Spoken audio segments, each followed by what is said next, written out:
Desperate Oasis is a tactical card game for two, where players will play animal cards into the tableau in order to establish control over the various oases to earn points and win the game.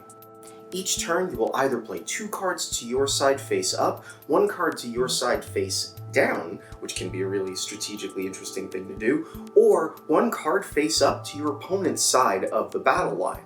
After all the cards have been played out, you'll go oasis by oasis, determining which player has the higher strength total on their side, and they'll take that oasis in points, some of which are even negative.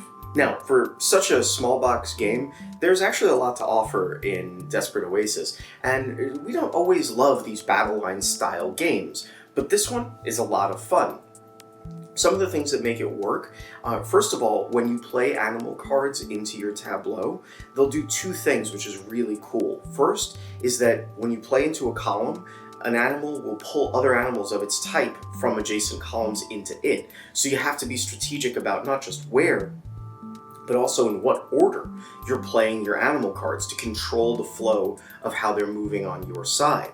The other thing is that almost all of the animals have powers that activate when they get played into the tableau. So that's another added layer of strategy that you need to take into account, because you might have an animal that moves other animals around, or that negates the strength of certain animals, or just will mimic other animals if you play a chameleon, that kind of thing.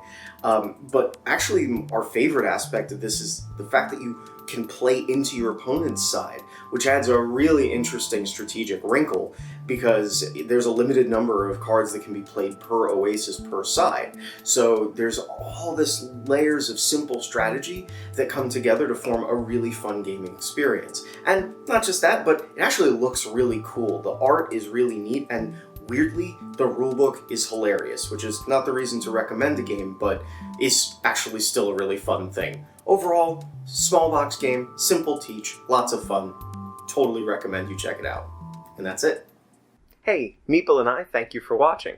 If you want to see more of our reviews, please click on either of these playlists. One of them is our full-length review series, and the other one is Game in a Minute, where we tell you everything you need to know about a game in about 60 seconds. If you'd like to subscribe, please click the G and ring the bell so that you get a notification every time we publish. And if you like what we do and want to support us, please check out links to our Patreon below. We'll see you next game. Flesh and blood.